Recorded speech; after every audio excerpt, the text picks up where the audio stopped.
I'm assuming you already deliver great results for your clients. If you don't do that, that's probably the place you want to start. And I'm also guessing that sales and marketing isn't exactly your favorite thing, which is totally fine. What we want to do is think about, why is this so hard? How can we make it simpler? 3 superpowers that I know that I neglected time and time again, that there's no good reason to neglect. Some free tools and a special offer. For those of you who don't know me, I have a software engineering background. I was literally one of those people who would roll into the office in my shorts and my Birkenstocks at like noon and roll out at midnight. On my first visit to a customer, I accidentally threw my rental car keys in the dumpster along with a bunch of fast food wrappers, which I took as a sign that I should never talk to customers. And then I ended up realizing that that's actually where the fun stuff was happening and that they weren't so bad. And so I bought a suit and learned to talk to customers. Then I had twins and wanted to stop traveling. And they also taught me a ton about sales and marketing. That's a whole other story. And I also realized that I didn't want to be on the road all the time, working with these big companies. How can I help other small companies like myself?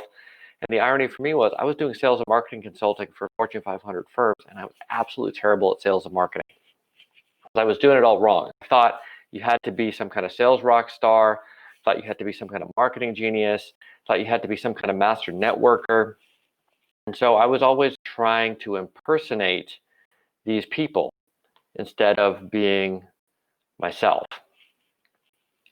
And I don't know if you guys have seen Inception, but there's a scene in the movie where the son says to the dad, I know you're disappointed that I couldn't be you. And the dad says, no, I was disappointed that you tried, right? You can't be someone that you're not.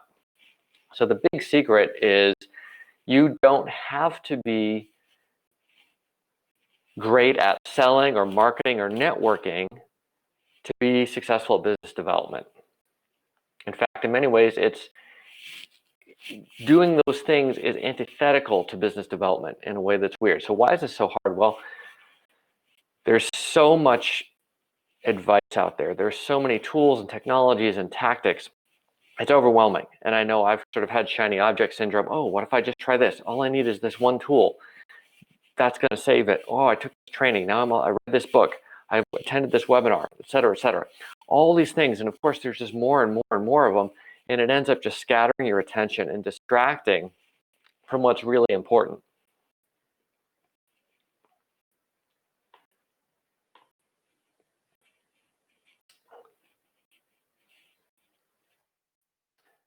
So probably the most important question is, how do we like our sales?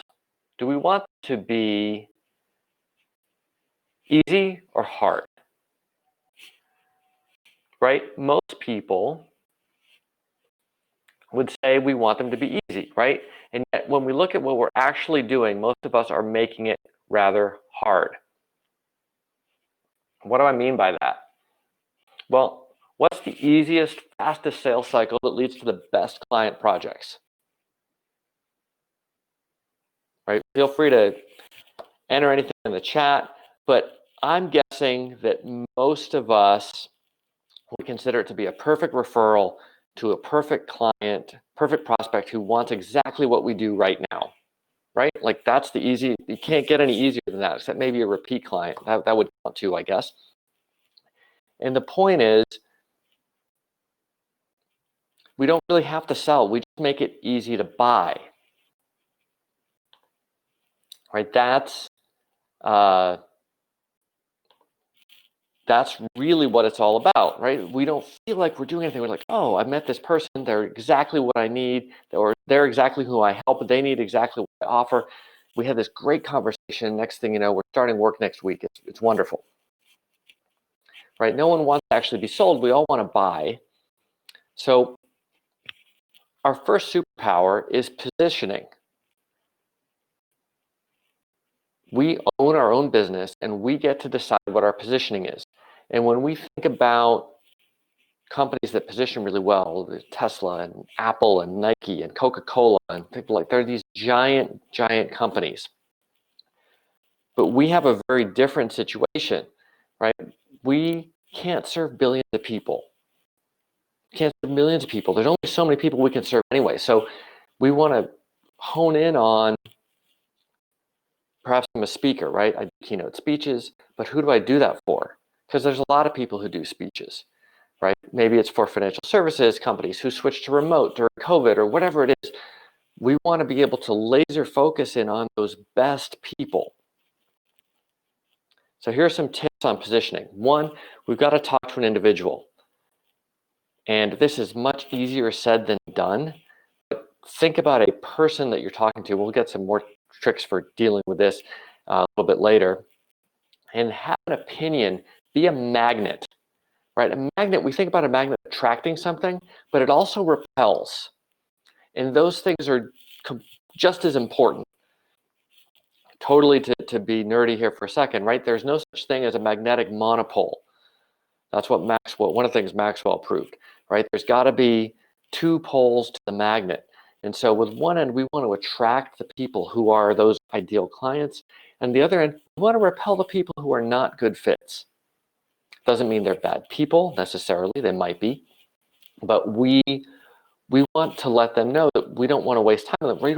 We don't want to go struggle. We want to define our market so that we're the 800-pound gorilla. And that's a superpower that we have as business owners that most of us don't take advantage of. So if you think about it, define the market so that you're the Google, you're the Nike, you're the whatever, so that if someone is in that market, you are the obvious choice. Now, it could be as simple as, I do whatever for people in my zip code, because I'm the only one here. Or some other thing that's just absolutely seems ludicrous. And all I'm saying is do that and exhaust your niche. You can always expand it. And we hate to do this because we think of this as big versus small. And we think if we get too narrow, we're missing out. I know I have the same psychology and I've struggled with it myself.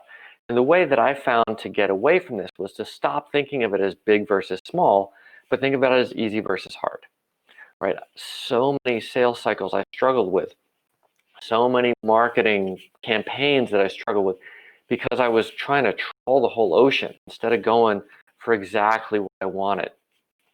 Now, it doesn't mean that we can't take something that's a little bit outside our niche. Sure we can, but we've got to be able to speak to that person. And if we are talking to the right people, that doesn't feel like selling anymore, which is, of course, what we want. So sometimes we don't know how to do that. That's fine. So then it means it's time for superpower number 2. And this is network. A lot of us think of networking as sort of glad handing and people shoving business cards in our faces. And I know some of us are a little grateful for less networking with COVID, but it doesn't have to be that way, right? I think of it as connecting rather than networking. And one of the things we want to know is, what did our clients actually buy, right? We might have sold them something, but what did they buy? Because that's really the key to unlocking our positioning. And as Peter Schutz said, if you listen closely enough, your customers will explain your business to you. But we have to actually have conversations with them. So who's actually your past client and who's referring those clients to you? This is something that Stacey Brown Randall really goes into in her book and on Sales for Nerds, right? Those are a great set of people to start with. People we worked with, people we are working with, people who've referred us to people who we worked with, right? These are the people that we want to have conversations with. And it sounds so simple, have conversations with people. It really doesn't get any simpler than that. Most of us, when we get out of our own heads and stop thinking about it, we're actually pretty good at talking to people. That's one of the things that we do as humans. We mess it up by thinking of it as a sales conversation or a networking conversation or whatever. So email, SMS, social media, enable, but do not replace real conversations. So obviously in person is the best way to have a conversation. There's a ton that you get just from observing body language and being in the same room with someone. We're not doing a whole lot of that these days. So video is the next best thing, and then phone is the next best thing. Even a phone call is dramatically higher bandwidth than an email or some other asynchronous digital communication medium. Right? This is what humans do. We pick up on nuance, we pick up on tone, and we have actual conversations. So these conversations will help you refine your positioning. They'll let you be valuable to your network, right? Because we don't just want to take, we want to help other people too. and they lead to business and referrals, and they will actually make you happier, especially with COVID, because we're all kind of stuck in our own little groove here. And as a very introverted person, this took a lot of getting over for me to realize how this could all work. And I would just ask that if you don't believe me, which is fine. I didn't believe myself either, but I was like, well, it's worth giving it a shot. Give it a shot and see what happens. I think you'll be amazed at how nice it is just to have real conversations with people. So the third superpower, going back to the real conversations, is you. And this is something that I think we tend to neglect, right? We take ourselves for granted because the stuff that we consider easy. We do it all the time. Someone else might think it's really impressive, but we're like, yeah, it's nothing. Or we'll compare ourselves to somebody who seems that much more capable or successful or more organized or whatever it is, right? There's always somebody there who we could maybe take as an inspiration, but not necessarily as a direct comparison. And this is something that we generally, especially as solo consultants, we don't take advantage of the way we should. Now, I don't know if you guys have read The Go-Giver. I just had Bob Berg on Sales for Nerds. We had a great conversation. It hasn't been published yet, but one of the things he talks about is the law of authenticity. The most valuable gift you have to offer is yourself. And that doesn't seem like that can't possibly be true, right? It's like, what else do we have at our core? And one of the questions I asked myself, and I didn't ask it quite this appropriately until I had read The Go-Giver, but I was sort of wondering, because when I started consulting, I started by myself. I added some people. We had a small team, and I was trying to be everything but myself. I thought I was too young, too inexperienced, not big enough, not whatever enough, and I had to be more like, McKinsey or Bain or somebody like that. Not even a person, right? I had to impersonate a company, which is really hard for a human being to do. And eventually I realized, wait, this is my company. I hate all this. I just want to be me. When I forget that I'm selling or marketing, I actually have a great time. It's only when I regard sales and marketing as some kind of necessary evil that I have to struggle through, pretending to be Mick Jagger and Bill Clinton and Steve Jobs. That's when I get all stressed out. And not only that, it doesn't even work very well. So one simple thing to do is, if you're a company of one, and there's no judgment one way or the other if you are, but if you're a company of one, don't have an About Us page on your site. Have an About Me page, right? And talk about yourself. Why are you here? Why are you in this field that you're in? I'll show you some tips to help generate some of this stuff in a second. But the idea is, we're not trying to be something we're not. One, there's a huge emotional, energetic cost to us to pretend. Two, we're not really fooling anyone, right? I had prospects who needed to hire McKinsey or Bain, or they needed, 50 people in Tokyo by Monday or something I couldn't do.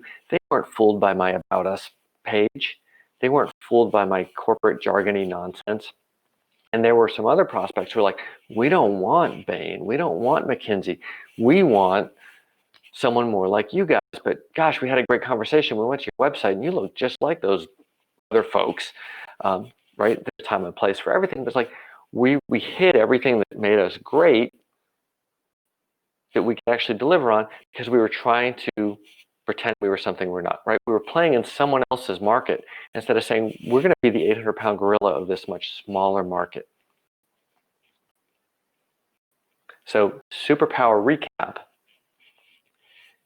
One, your positioning. Define your market so that in your market you win. You make it easy. Your network. Talk to people. These people care about you, they're invested in you. How do you know? Because you care about them, right? You help them. You make introductions for them. You point out things that are useful to them. And then you don't hide. Right? Think about how do you present yourself. I think it was Ellen Malcolm Moore was talking about this recently, that you can present personally and professionally at the same time.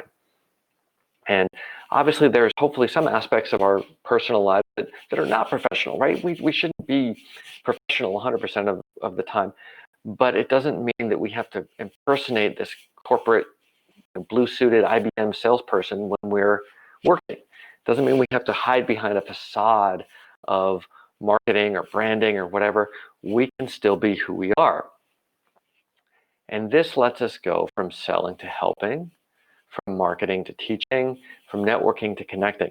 It helps us go from these sort of corporate activities that often feel inauthentic, that feel like we're trying to get something from somebody, and it puts us in a place where we can be human, where we help, where we serve, where we can be naturally ourselves. That's why we're in the service business, right? Because we like actually serving people.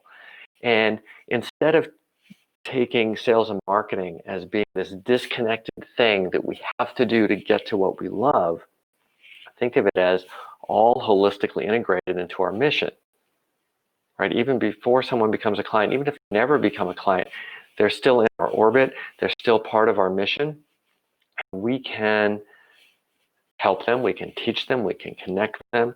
And one of the things that I realized is sales and marketing, if we do it right, if we do it by helping, we do it by teaching, we do it by connecting, it's actually pretty fun. And if you're not having fun, that's a warning flag. That's your mind telling you that something isn't going right. And I used to fight through that, like, well, I just hate sales and marketing, it sucks, but I have to do it anyway, so I'm just going to keep going. And what I realized after far too long was, no, that's actually your body saying, this isn't authentic, this isn't the way we want to do things.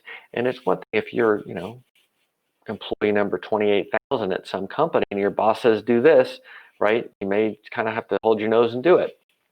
But we get to run our own businesses. So why would we want to do things that way? So how do we know if we're doing this right? I like to think of it as the bar test. And I'm someone who doesn't even like bars. They're loud, they're a pain in the neck, the drinks aren't that good, I have better drinks less expensively at home, yada, yada, yada. But now that I can't go to a bar, I'm kind of like, I don't know, I just find myself thinking about them, I guess. So the bar test is basically, imagine you're hanging out at the bar and somebody brings up your ideal prospect. Who is that person? What do we know about them? What do they ask us about? And what do we suggest to them? Not as a salesperson to a prospect, but as just two people chatting about something they both care about. What kind of things would we suggest that they do? What would they walk away thinking about us? Right? It probably wouldn't be a whole bunch of corporate jargon. It's going to be something that makes us human, but also something that shows that we know a lot about that particular field, whatever they're having a problem with. So, slight aside, but I know from personal experience here as well, the stuff that I'm talking about, it's not rocket science, but it does take time, it takes energy, it takes attention, and you have to put time on the calendar to do these things or they're not going to get done, right? Literally, got to make time to call the people you already know, right? Add it to your calendar. Make time to figure out your messaging. And keep thinking about it as, how do I slide this over towards the easy end instead of the hard end, right? I can always make things more sophisticated and more elaborate once I've got a solid base. But if I don't have the solid base, if I don't have the positioning, if I'm not engaged with the people who I already know, who will already take my call, if I'm not willing to be myself, adding more stuff on top of that isn't going to get me where I need to go. And something that can be hard for people, but it's like we have to pump up the size of our magnet, make it stronger, not just at attracting the right people, but also at repelling the wrong people. Nothing wastes time and energy, and we'll see in a second. I'm going to take you through a little exercise about how many conversations you need to have. Having someone who's a great fit is wonderful, of course. Having someone who's the wrong fit isn't great, but you can usually identify that pretty well. It's like the kind of sort of maybe could fit. That sucks up all your time with the maybes and the back and the forth and so on. So we want to kind of pick a fight with our positioning almost. Like, hey, are you in this tribe or not? Are you a Celtics fan or a Lakers fan, right? Do you want to be part of this, or you're like, oh, those people are crazy. I would never want to hang out with them. Now, I'm not saying we actually pick a fight, obviously, but the idea is it's okay to be opinionated. We're not trying to please everybody. That's one of the beautiful things about being in business for ourselves, right? Compared to the Apples and the Googles and the whatevers of the world, there's only so many people that we can deal with anyway. Why don't we spend our limited time here on Earth with the people that we actually really want to help, as opposed to the people who make it all such a struggle? So strong positioning plus an active network means great referrals, right? Part of the problem is, even if you're talking to people and you're quote unquote networking and doing all that stuff, if you don't have any positioning, how is someone going to refer you, right? Here in Austin, there are web designers pretty much growing on trees, and I meet them all the time, and I always ask, oh, okay, that's cool. How do I know if I find an ideal prospect for you so I can refer them? Because I like to do that. And every once in a while, I get someone who gives me a good answer, but usually it's somewhere along the lines, oh, we work with anyone who has a website. And then they pause and they say, oh, and if they don't have a website, then they need us even more. I'm like, okay, you're now in this bucket with who knows how many other people who told me the exact same thing. So none of you are going to get a referral, not because I'm trying to be mean or anything, but it's like I have no basis on which to do that. Part of the power of that positioning is we want to occupy a small space in someone's mind, so that when they encounter the need for that niche, either personally or someone they know, we come to mind right away. All right, we can't do that if we don't have a strong magnet. And then strong positioning plus you being you, and we're going to get in a little bit more detail on this in a second, means you can generate business more easily online. Right? Again, without the positioning, don't have anything. Then part of the problem is most of us are hiding who we are a little bit online, and we're not helping people. We're not teaching people our genius because of reasons, right? Because it seems hard, it seems complicated. So a lot of times people say, well, all my business is word of mouth anyway, and my website's just there to, show that I exist. And I like to think of it as these things go together as yin and yang. People who get a referral, they're probably going to go check out your website. People who come to your website, if they're really interested, they might go to LinkedIn and see what mutual connections you have. And having conversations with people, kind of picking up the right language, refining the positioning, makes your website more powerful. Having a more powerful website, you end up with more word of mouth, and it proceeds in a virtuous cycle. So the general idea here is, if you can follow this, you're going to end up with more opportunities, because you're going to get more referrals, more leads from your website. You're going to close more of them because they're the right people that you're talking to. You're going to be able to charge higher prices because, again, right people who perceive the value that you offer, in less time, because you're cutting out so much of the maybes and you have a stronger pull. You find that people want to come and work with you because you're attracting the right folks. And if you look at the math, right, we've got the three numerators going up and the denominator going down. We can't help but make more money in less time if all these things are true, right? That's just a mathematical truism. But I hope the idea is this isn't complex rocket science. This isn't differential equations. It's actually just letting go of a lot of the stuff that we kind of cover ourselves up with in an effort to be the marketing guru, the sales rock star, and so on, trying to impersonate what we think of as, here's what a successful corporate person does. So I want to show you a real quick exercise, and we can do this somewhat interactively. So does anyone want to be a guinea pig for positioning?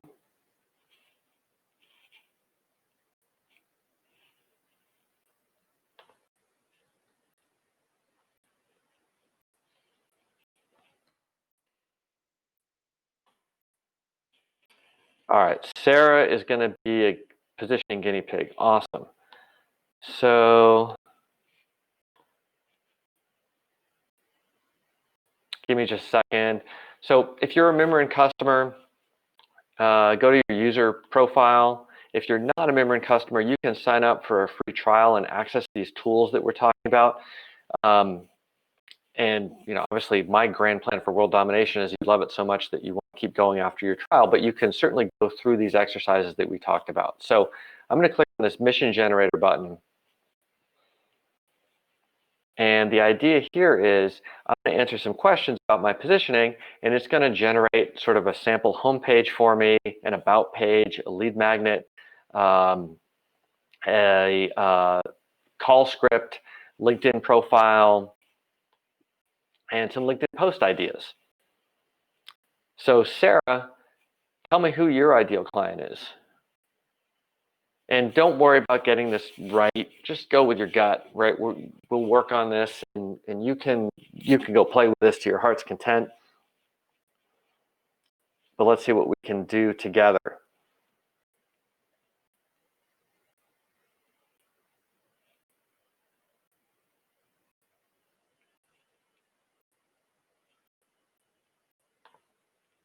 Sarah, can you enter your ideal client in the chat?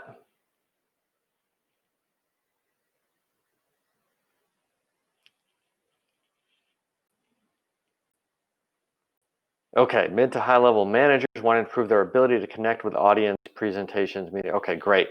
So now, mid to high level managers, if you had to pick one or the other, because we're talking about the ideal.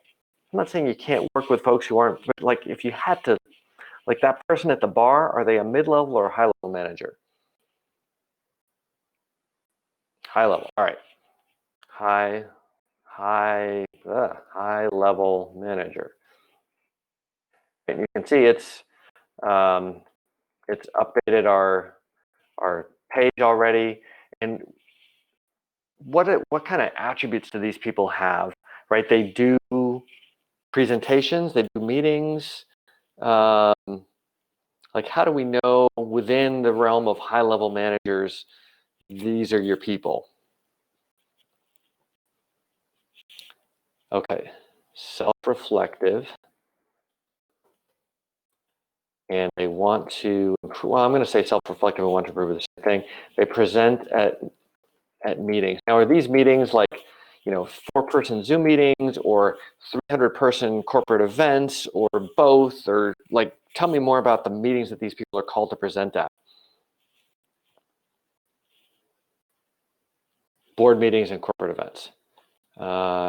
Present at board. So we're not talking about like, hey, it's the Wednesday staff meeting. We're talking about big, like how you present yourself at these events is really going to determine your career.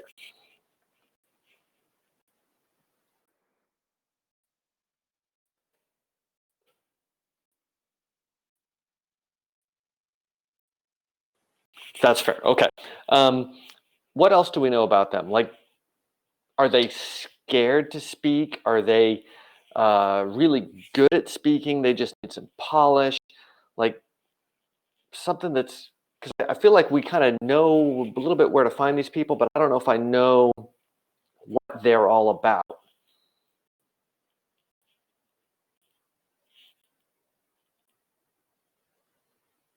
They get nervous. Okay.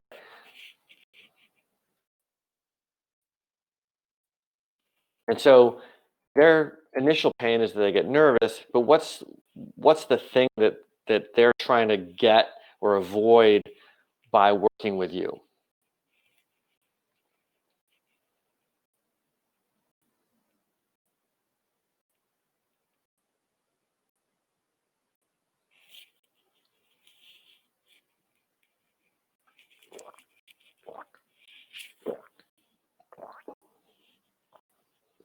Are they worried about looking silly in front of their boss? Are they worried about their peers? Are they worried about their promotion? Got it. So career limitation. I'm just going to put that for now. You can obviously play with the words.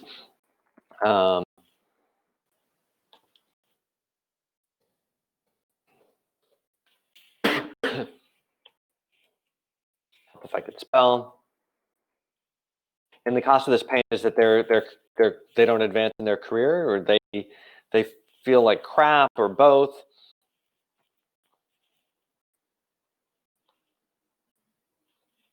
I'm just going to say, don't advance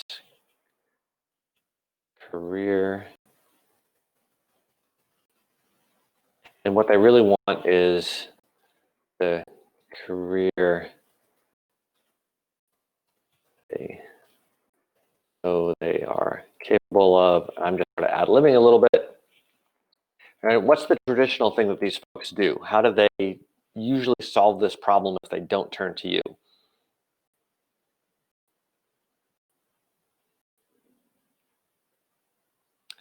Got it. Self-help and Toastmasters. I'm just going to put Toastmasters just for fun. Right? Maybe that's the step they take after the self-help book doesn't work. And what happens after they do Toastmasters? Why doesn't it work for them the same way working with you does?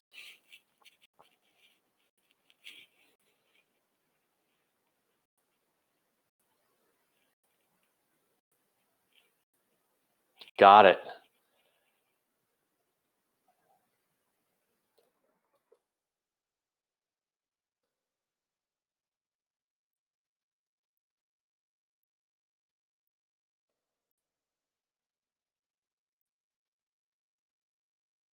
And so you have some different approach. What would you say is different about how you take this on? And this is great, by the way. Thanks so much for being a guinea pig. I know this isn't exactly the easiest way to do all this.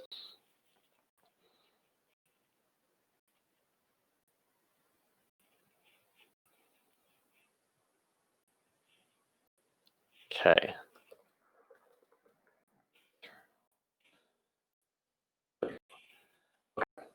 And then at some point, we want to have a bio, right? So all of this other stuff through there. And I know I'm not really doing you justice here. I'm just kind of ad-libbing a little bit. That's a great point. Strengths Finder. So all of this is about them, right? Until we start getting into our approach. And then we want to have a bio. We want to be real. So I'm just going to click that Suggest Bio button. And I can go and populate this, you know, how I want. But the idea is it should sound like the story that you tell the person at the bar, not the stuff that's on a lot of our websites right now, right? You have an MBA and this and that, and you've worked with blah, blah, blah. That's awesome. I'm not saying there's no place for it, but there's got to be the place for the human. So now we can go, you know, obviously the grammar here is, you know, needs a little polishing. So you can copy this and paste this into your favorite website builder, but you're gonna have to, you know, brush up the words and all that. But you can play with play with this and say, you know, the career they know they're capable of for high-level managers. Finally, a solution for career-limiting communication without never understand the real why behind the nervousness, right? It sounds a little crazy, but we kind of get the idea. And it kind of lets us just streamline and strip out so much of the nonsense to what's actually important. And then the idea here is that we want to have some call to action, something that we're going to teach that's going to help them get where they want to go, right? This is part of the mission. Even if they never become a client, coming here and getting our lead magnet is going to give them something that they can go take away, something that they can work on, something that suggests, hey, if I really want to work on this, Sarah's the person that I should be working with. And then we go to our About page, and you know, this is more, you know, just auto-generated, but we can edit this as needed, right? Things like, you know, I've always wanted to help people X, because when I was a kid, Y, right? Whatever it is. And sometimes it's funny, you talk about strengths finding and internal messages and all that. I was actually working with someone on this, and we spoke for over an hour. And it wasn't until we were about to leave the conversation that she said, the reason I do copywriting is I always wanted to be an author since I was 6 years old, and my dad told me I shouldn't be a writer. And I was like, we've discussed like everything except the actual reason, right? Let yourself share that with people. It doesn't have to be the only thing, and it doesn't have to be dramatic, right? Maybe you didn't always want to do this. Maybe you fell into it because the last company you worked for imploded and you had to go scramble, right? It doesn't have to be, the thing that they're going to make a Hollywood movie out of, but it has to be human. Again, we can copy this and put this in our website and edit it. And then it's going to outline some kind of lead magnet for us. And again, maybe we want to actually brush this up a little bit.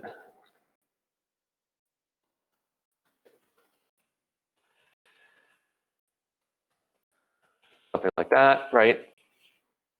And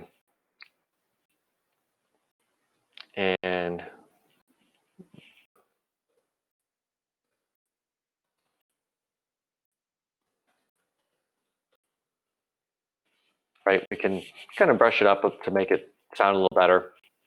But the idea is, again, I'm helping people. So there's a little preamble about why you're doing this, why whatever it was that you might be doing separately isn't working. And this kind of goes back to the positioning, right? Like there might be a ton of people that Toastmasters is perfect for. Self-help books might be perfect for them. You're not speaking to them. You're speaking to the ones who have tried that and it's not working. And then here's a bunch of things that you can do, right? The actual steps will vary depending on what you actually teach them to do. But again, imagine you're at the bar, you're like, oh, you probably thought about XYZ, right? Like, don't drink too much coffee or whatever the actual advice is, right? Getting progressively harder and harder. You can embed some video in there, which is pretty handy. And then again, make sure that you are part of the story. And then what about when you actually reach out to talk to people, right? So here's some ideas about how we can actually talk to folks. I've been, thinking about high-level managers and those who self-reflective and present at board meetings and corporate events and get nervous, who are struggling with career-limiting communication, often face avoiding the why behind the nervousness. Since you're an expert in this field, I was wondering how you think about this, right? And obviously the grammar isn't quite right? You'd have to polish it a little bit, but it just gives you a little bit of an idea. Hey, don't like that one, hit refresh. Hi, we were recently talking about career-limiting communication and avoiding the why behind the nervousness, and I had some ideas based on work with another client that made me think of you, right? None of these are like salesy. Trying to do a better job keeping in touch. Who's a perfect introduction for you? So go play with this. You can copy this content. If you are using Mimiran, you can generate a snippet straight from this, so it'll be available to you in your call window. And I think my guess is everyone on here probably has a LinkedIn profile. Well, does that follow the sort of the rule of authenticity that we were talking about, or is it a bunch of mumbo jumbo? And so here's a way just to kind of give you some ideas about how your LinkedIn profile can work, right? Here's who you are, here's your little tagline, and here's the about section of the LinkedIn profile, which is really where people can get to know you, and you want to make sure that you're actually speaking to them. And then what about how do you generate interest in your topic on LinkedIn, right? Make sure that you're posting things that are relevant to the people that you care about. Again, it all comes back to knowing who these people are. And there's a few ideas here that you can just hit refresh on and get some copy that you can take and polish up for LinkedIn.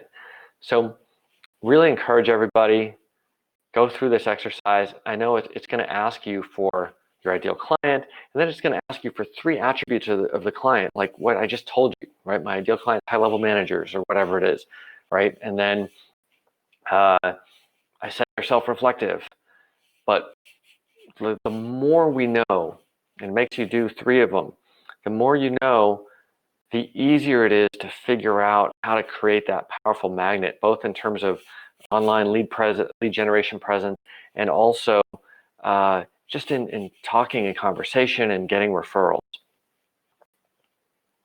Questions on this?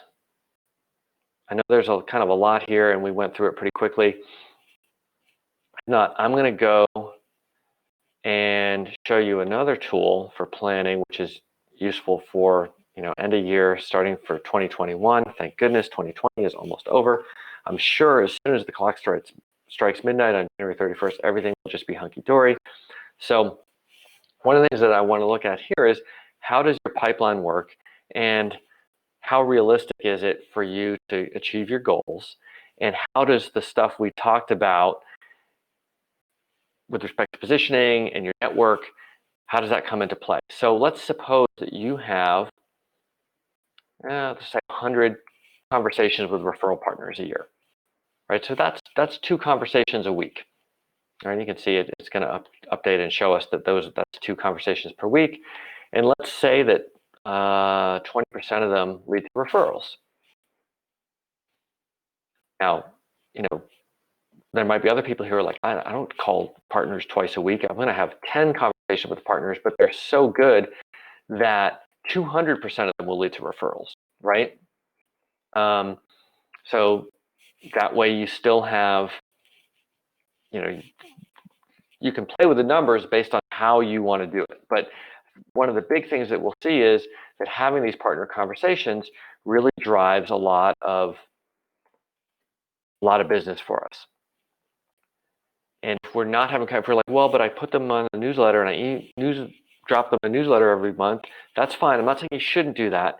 Just know that that's like the fast food of human connection. It's fast and cheap and convenient, but it's not nourishing. We need to nourish these relationships with conversations. So now we're going to say, okay, well, how many of these referrals actually lead to a conversation? Let's say they're really good referrals. It's going to be 80%. And then how many of those conversations lead to proposals? Again, depends on how good the referrals are, but let's say they're really good because we're doing a good job with our positioning. We've got great referral partners, so 75% of them become proposals. And let's say we win 75% of them. And let's say the average revenue is, I don't know, $20,000 per proposal. Just making up numbers, right? You can play with this however you want. Here we have a business that doesn't rely on anything online, that generates a set of conversations for us without that many conversations. Now, what happens if, what if we have a smaller deal size? Well, obviously that's going to cut our revenue down tremendously. And if we want to sort of make up the revenue back to where we were before, we need to have a lot more conversations. Or maybe there's some things we can do with our positioning to get more conversations. Maybe we just have more of them.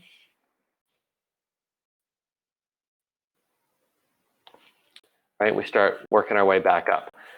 Now we've gone from 2 conversations to 5 conversations weekly. And so we're still doing fine. Let's say we want to do some more with our website. Let's say we get 1,000 visitors a month, 12,000 a year.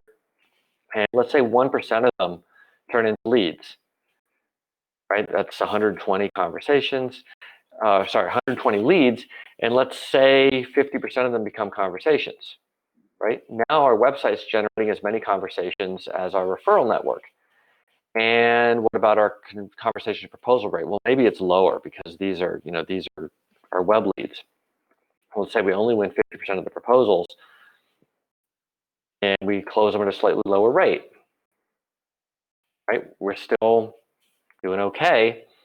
But what if we could tighten up our messaging and maybe we get more conversion?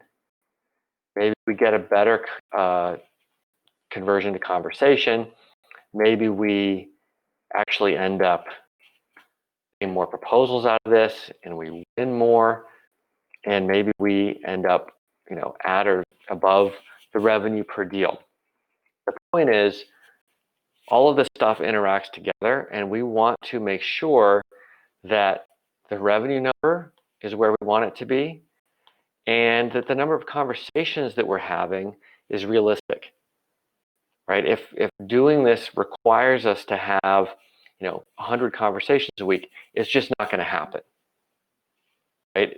And we can make that happen pretty easily if we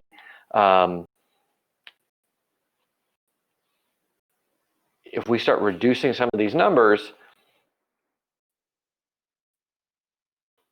right? Maybe if we're tracking a lot of the wrong people.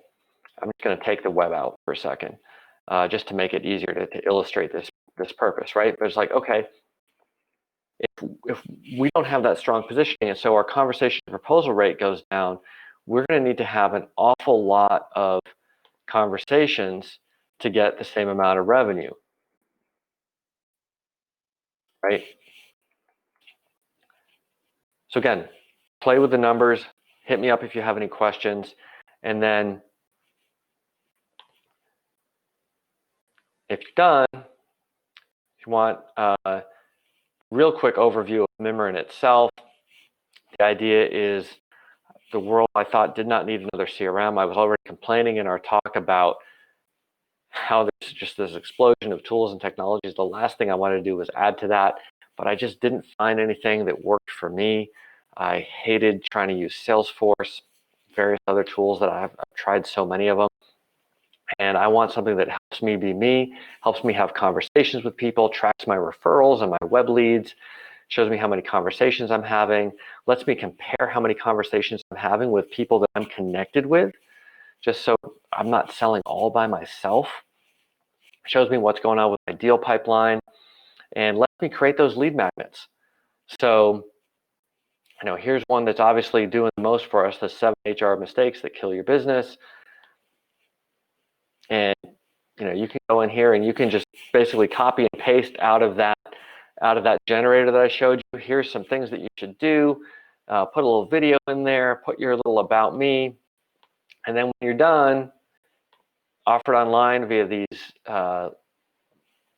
lead capture widgets, just a little thing that you plug into your website. And instead of displaying a form, it's got this little button here. So people are more likely to click that if they're on that page. We can craft that message because we position so well. Of course, we can adjust everything to suit our needs. We can make this thing pop up a little form after a certain time or after they scroll and so on. And the idea is we're going to send them this content, but we're not just sending them a PDF. One, it's going to look terrible on mobile, most likely. Two, we want to know, because we're probably busy with clients when they request it. We want to know when they come back next week, next month. Maybe at that point, we're by the phone. When we get that notification, we can call and actually have that conversation. And going back to that planner, right? The percentage of leads that we can convert to conversations is going to have a really big impact on how much business we actually get. And one of the things that drove me crazy for a long time was like, okay, somebody requested something off my website. I felt like a champ, but actually getting in touch with them was impossible because I was in client meetings all day. By the time I call back later, it's too late. So I want some way that we can have multiple cracks at this. And then when we actually get our contacts in here, first of all, I can actually do things like see, who's actually referring my business and me business, how much is there, and where's business coming from on my website. Right? It doesn't seem like it should be rocket science to know this, but conventional CRMs weren't doing that for me. And this looks pretty much like what you'd expect from a CRM, except it's got these last and next fields. When did I last talk to someone, and when am I next supposed to talk to them? And these tags will automatically set those dates for you. So you never have to worry about forgetting to set the next date. You can always manually override it, but that's, I was sick of forgetting or losing deals because I forgot to set the next task date in Salesforce. And I can even go in here and add this to my calendar, like time to make prospecting calls every Tuesday from 3 to 4 p.m. or whatever it is. And I'll jump over in here, click start call mode. It'll take me to the first person I'm supposed to call. It's not a very good one because they don't even have a phone number here. So maybe I'll skip them. And the idea is I can just work my way through these. This isn't very exciting. Where are the ones with the phone numbers? Here we go, right? So I can click this button and it will literally let me make the call through my phone. I can take my notes. I like to use a little shorthand, problem statement, solution statement. Like, the big problem I'm having is that I get tapped to run these presentations, and I get up there and I look like an idiot, and I know I'm not an idiot, but I get nervous. And I really like to ideally be able to present the same way I talk to my team, but I get nervous in front of the executives and decision statements before board meeting in January or whatever, right? So they're kind of telling us all the stuff that we need to know to see if we have a good solution for them, and if so, to craft a proposal. So I can hit save after we talk. It will automatically set the next conversation date. Maybe we've already agreed, hey, we're going to talk on January 5th, so I can manually override that. And I can just kind of work my way through just having phone calls. I don't know about you. I used to stare at long lists of people like, oh, I need to talk to all these people, but who do I talk to next? And now it's like I just go in, I just talk to whoever's there. And I can go back and look at notes from prior conversations, make sure I'm caught up on everything. And sales trainers say that I'm great at follow-up. How crazy that is. And it's just because I have this thing reminding me and making it easy for me to actually follow up. So then if I actually want to send someone a proposal, I've got the proposal automation in here. I want to be respectful of your time, so I'll skip over that. But makes it really easy to templatize your proposals, copy and paste in your notes while you search them as you put the proposal together. It's got e-signature. It tells you when people are reading it, and so on and so forth. So jumping back into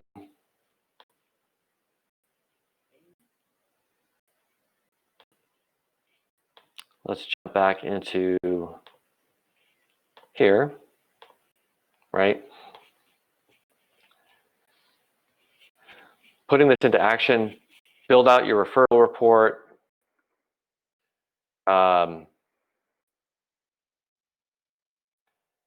Offer helpful content with lead magnets on your site. Make sure that you've got strong positioning. Call more people, especially now, right? We're kind of stuck at home, more or less. 10 to 20 calls a day sounds like a lot. It's really not that bad. When you get a chance to write the proposal, remember the proposal is a story, not a brochure, and the prospect is the hero of the proposal, and call at the right time when they're reading your proposal. So if you want a free proposal template, you can get that at mimiran.com/hero. I've talked a little bit about some of the guests on Sales for Nerds. You can catch up on that at salesfornerds.io. And if you're using Mimiran already, fantastic. If not, you can start a free trial at mimiran.com and get access for 14 days to those positioning and planning tools, which is kind of perfect for this end of year, start of next year. I want to make sure I've got all my ducks in a row. And of course, the CRM itself, whole different take on CRM, built specifically for solo consultants. It's got referral tracking and call mode, and lead gen and proposal automation and other stuff built in. And people seem to enjoy it. I enjoy it. And what I was going to say is, because there's always got to be a special offer at the end of a webinar, if I can get 5 or more people who are interested in using the tool and doing sales and marketing bootcamp, I'll put together a free sales and marketing bootcamp cohort that we can meet up with in January and February. So just think about that. It's a lot of fun. Like I said earlier, if you're not having fun doing sales and marketing, that's a sign that you're not doing it right. And it looks terrifying. It's like, walking into the gym and not knowing what the equipment does, or getting up off the chairlift for the first time and staring down what looks like a cliff and wondering if you're ever going to survive this. And one of the things that Cheryl said was, boot camp forced me to step out of my comfort zone and I didn't die. So that, take that as a strong endorsement. So no pressure, but would love to work with folks if you're interested. And if you've got questions, drop them in the chat. Thank you so much for joining me. I know this is a hectic end to a hectic year, and I appreciate your time. I'll send some more links with a follow-up email so you can grab all those resources.